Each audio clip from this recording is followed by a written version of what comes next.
hey, mom needs a break, and I get home, she's had 6 days with the kids. She wants this night with me. I love the experience of growing up in them, the experience of being there in them. And so the idea of my children having the experience that I had in the LDS church just is still a sweet idea to me. Meri was on TikTok with Jen, and they spilled some tea. Apparently, Kody did have extensions during one of the seasons. When someone asked if he was rocking extensions now, Meri couldn't help but laugh and said, "No, I mean, just look at his hair. You can tell there are no extensions, but I will admit there was a time when he did." Of course, they got a little sidetracked during their chat, but eventually, Meri shared the full story. It turns out that during the interviews for a season they filmed while living in Vegas, Kody got a haircut in between shots. He absolutely hated how short it was, so naturally, he decided to get some extensions. Meri couldn't quite remember which season it was, but honestly, who even cares at this point? Just thought you'd enjoy a good laugh. Also her and Jen. Total dynamic duo. It's clear that Meri is genuinely happy now, which is such a breath of fresh air after seeing her look so miserable for years. I'm really happy for her. And hey, they even mentioned this whole extension saga on one of the tell-alls. We've got so much to dive into today, so let's not waste any time. Let's jump straight into it. Hey everyone, what's up? It's Elena here, and welcome back to my channel Reality Nexus X.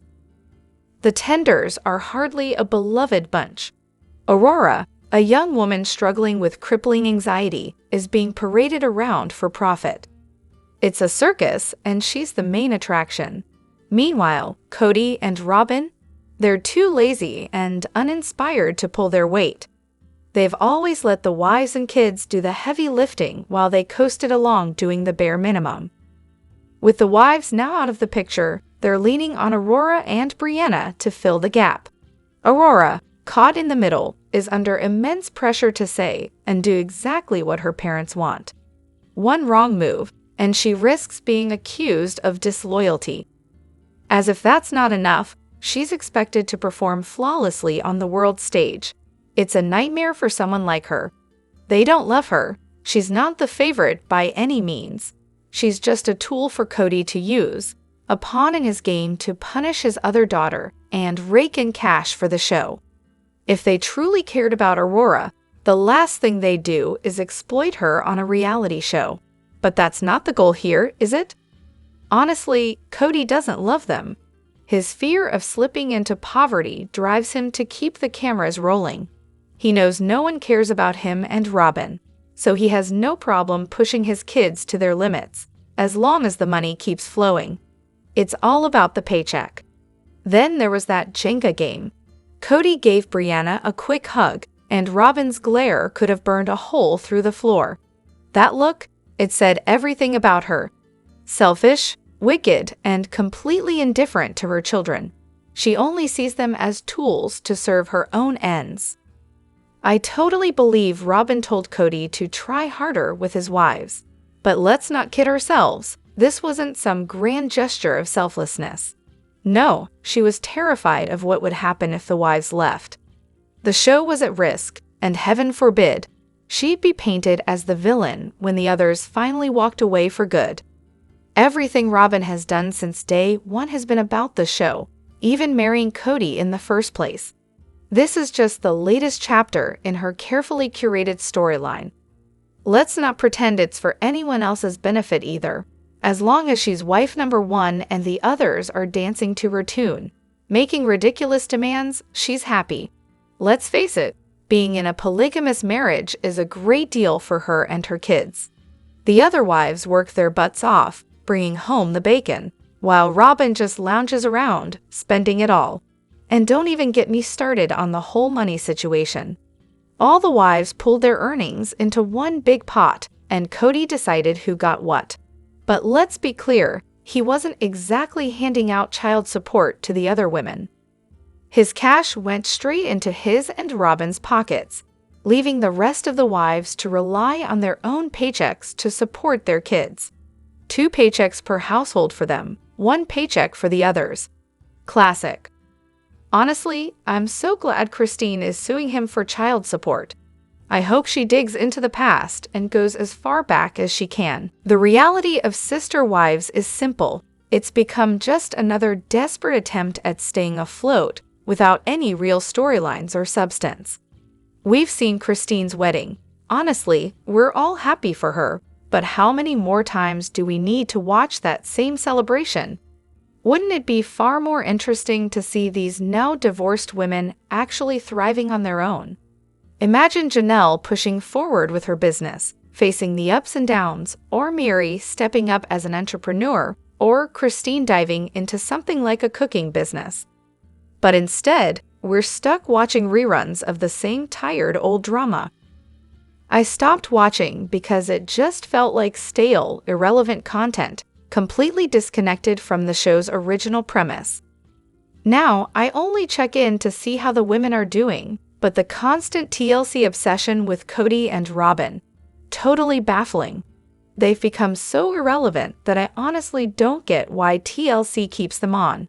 And don't even get me started on their daughter's church-searching storyline.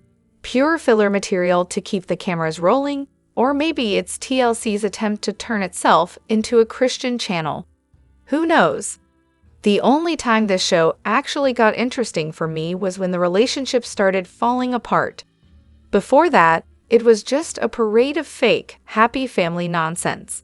And now, as we can see, it wasn't as perfect as they made it out to be. It's turned into a show about a family falling apart, which, while tragic, is oddly compelling. I get why some people aren't into it anymore, but for me, I'm too invested to look away. When it ends, I'll actually be kind of sad to see it go. But honestly, not for me. Watching three wealthy divorcees try to rebuild their lives is about as interesting as watching paint dry. It's time for the show to just fade out gracefully. Phone calls. Nothing gets under my skin more than when Kody pulls that the phone goes both ways crap. Oh, really? That's your big defense? Newsflash, Kody, you're the parent. It's your job to pick up the phone, make the effort, and parent your kids. You're not some helpless bystander. Trust me, I get it. My dad's exactly the same. I completely understand why the kids are so frustrated. It's infuriating. Step it up, buddy. And honestly, I couldn't agree more. It's not just weird, it's textbook narcissism. Throwing the responsibility of making things right on your kids? Genius move. You get to manipulate them into thinking they're the ones who need to apologize for all the mess in your relationship. It's perfect for him, really. This way, he never has to own up to his own actions and can keep playing the victim. It's a win-win for him, a lose-lose for everyone else. Kody had a brilliant plan, didn't he? Watching the move to Vegas again, I can't help but feel so bad for the OG3. I mean, it's pretty clear Kody intentionally made them think they were in imminent danger, when, in reality, there was just an ongoing case against them. Sure, that was serious, but definitely not to the extent Kody made it seem. Classic Kody move, though. If he wanted something, he knew the only way to get it was to instill a little good old-fashioned panic. Honestly, rewatching the kids and OG3 freak out every time a cop drives by or even when one stops behind them on the trip is almost comical. Meanwhile, Kody, the man's chillin', doesn't even flinch. He knows full well there's no actual danger. But of course, the fear, that's just the cherry on top for him. Then, when they finally get to Vegas and are crammed into one house, Robyn gets handed the first house. I mean, how? You've got everyone scrambling to find housing, and Robyn and Kody, of course, decide it's the perfect moment to plan for a baby. Priorities, right? And the kicker? Kody admits that once they all have their own homes, it's literally everything he's ever wanted. Yeah, it was all part of the master plan. Let's talk about Robyn for a second, though. How have these women not snapped at her more? She came in, took control, and immediately had an opinion about everything. Can you even imagine being married to someone for 16 years and then having some random lady stroll in and completely take over? No thank you. Okay, sorry for the rant. Just a lot of thoughts swirling around. But honestly, the one part that probably wasn't staged, the kids' reactions, the awkwardness, the confusion, Hunter's depression, telling kids they couldn't say goodbye to their friends, and Robyn casually telling kids who don't have a home yet that a new baby's on the way. That part hit hard. It's like watching their logic do a full 180 every time they tell a new story to the family just to get what they want. At first, moving to Vegas is amazing. People are so open here. We can live our truth in a way we couldn't in Utah. And then, just a few years later, we can't stay here. This place is a terrible influence on the kids. Yes, consistency at its finest. Robyn had the perfect chance to be honest and take responsibility for something without sounding like she was spinning it for sympathy. When Christine brought up the legal divorce being a setup, Robyn could have just said, "Look, the kids, and I really wanted Kody to adopt them, but he couldn't do that while still married to someone else. We talked about it, but in the end, it was Meri's call." But of course, Robyn didn't do that. Instead, we get the same old act. I mean, it's basically a lie, and Christine is right to call it out. Honestly, I'd have a shred of respect for Robyn if she just owned up to it for once. What really gets me, though, is Robyn's attempt to speak for Meri. She's sitting there acting like she has a direct line into Meri's brain, yet somehow insists she had nothing to do with any of it. Meri had the idea to offer me the legal marriage. Really, that's a fancy way of saying it was Meri's idea. But we know Robyn can't help herself. She's got to twist the story, always steering it in her direction. Except, here's the thing.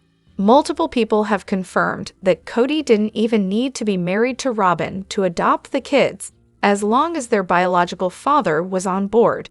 And let's not forget that they made sure he had to be on board. So in reality, her admitting anything less than the full extent of the manipulation won't do much to save her reputation. At this point, it's clear that Robyn's lies are like a house of cards. Admit one, and the whole thing comes crashing down. It's almost impressive, really, how tangled her web of lies is. Too bad she can't untangle it without exposing all the other ones. Kody knows exactly who Robyn is deep down. But let's be real, his ego's got a tighter grip on him than any amount of self-awareness ever could. He's all about the flashy sports cars, the designer watches, the perfect hair, and of course, his youthful wife, the one he's convinced he's saved. She's his trophy, his way of proving he's the guy who has it all.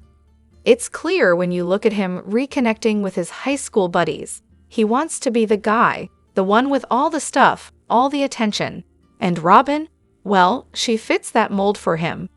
But here's the kicker, he knows she's using him. He's aware of her manipulative ways. He knows she's played him and his family for a fool. The problem is, he can't face it. He's not ready to deal with the mental mess that would come from acknowledging it. So he buries it.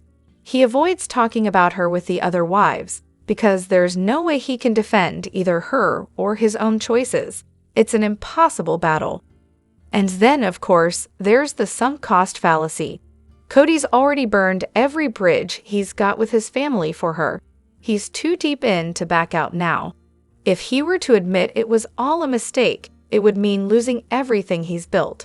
So he sticks with her, convincing himself that she was worth the wreckage. And honestly, he's probably the only one who believes it. Robyn had been working her subtle manipulation, planting ideas in Meri's mind. Christine pointed it out, stating that Robyn was like a gardener, dropping little seeds here and there, planting thoughts that Meri was all too eager to take root. Christine brought up how other families had followed the same twisted pattern. The husband divorces the first wife, marries another, and adopts children, all the while letting the new wife take credit for the idea. It was Robyn's plan, but she let Meri think it was her own brilliant notion. Of course, Robyn immediately denied it. She shot back with her usual sharp tone, claiming, "That's a lie. I've never even heard of that before. and who takes personality tests anyway. She laughed it off, acting all innocent. But here's the thing, Christine's not wrong. Robyn's a master at twisting the truth to suit her narrative, and she's done it so many times it's practically a pattern. She talks about being misunderstood, but let's not forget that Wynn divorced Janelle and married Cheryl. So when it comes down to it, I'm putting my money on Christine's version of events. And let's not forget that Robyn's offering Meri her womb. Oh yeah, that's the kind of subtle planting we're talking about. Are Kody and Robyn really trying to be the villains of the show? Or is it just an uncanny accident that they've become the most disliked people on screen? It's no secret the show was fading into irrelevance until rumors of Christine's exit reignited some buzz. And let's be honest, how many people are tuning in now just to watch the family implode? Spoiler alert, Kody and Robyn are the ones single-handedly making that happen. Would the show even have a pulse if it weren't for viewers reveling in the chaos Kody and Robyn have stirred up? The whole thing has turned into a spectacle where everyone's just waiting for the OG 3 wives, and even the kids, to drop their little comments or throw shade at the duo. Even Meri, bless her heart, has gained some traction by giving just enough of a glimpse into the dysfunction without fully committing to trash-talking Kody and Robyn.